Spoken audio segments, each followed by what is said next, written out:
মাস 2 মাস 3 মাস আগে নাকি কিছু কিছু সিমটমস হয়, মানে সেটাকে নাকি আমরা ইগনোর করি, তারপর আলটিমেট গিয়ে সেটা হয়, মানে এটা কি হয়? না দেখুন, অবভিয়াসলি যাদের নর্মালি হচ্ছে, হ্যাঁ, যেরকম আমি বললাম, কেন আপনার স্ট্রোক হবে?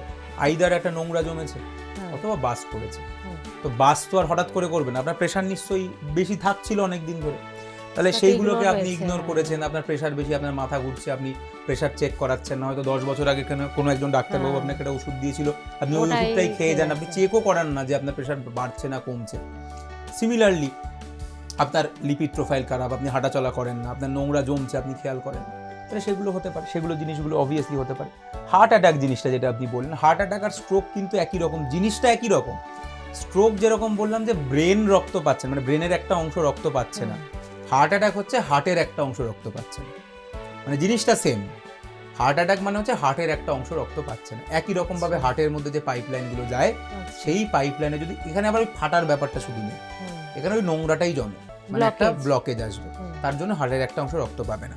তো যখনই ব্লকেজটা শুরুর দিকে আসবে এবং রক্তটা প্রথমে তো দেখুন, হঠাৎ করে কি রক্ত যাওয়াটা একদিন বন্ধ হয়ে যাবে? সেটাও হতে পারে, সেটাই আমি আসছি।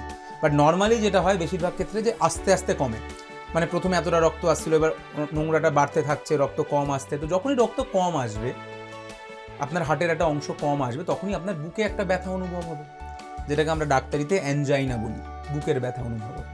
যখন বুকে ব্যথা হচ্ছে এবং তার কিন্তু আরও সিমটম আসবে, মানে সে আগে হয়তো একতলা সিঁড়ি উঠে পড়তো, এখন তার একতলা সিঁড়ি উঠতে গেলে তার 2-3টে ধাপ উঠলেই তার হাঁপ লাগছে। কিংবা আগে হয়তো সে, এটার অনেক ধাপ আছে, মানে ধরুন একজন, দেখুন আমরা সবাই যদি এখন দৌড়াই আমার তো হাঁপ লাগবে, কিন্তু সে দেখতো সে এখন হাঁটতে গেলেও তার হাঁপ লাগছে, কিংবা সাধারণ সে কাজ করছে, রান্না করছে বা এইগুলোতেও তার হাঁপ লাগছে, সেগুলো একটা সমস্যা ইন্ডিকেট করে। এবং এটার এক্সট্রিম সিচুয়েশন হচ্ছে এবার তার শুয়ে শুয়েও কারোর হাঁপ লাগছে, তার মানে ধরো এক্সট্রিম সিচুয়েশনে চলে গেছে, মানে এই হাঁপ ধরাটার অনেকগুলো ধাপ রয়েছে, মানে এইটাই হচ্ছে আপনার হার্ট অ্যাটাকের আগের লক্ষণ।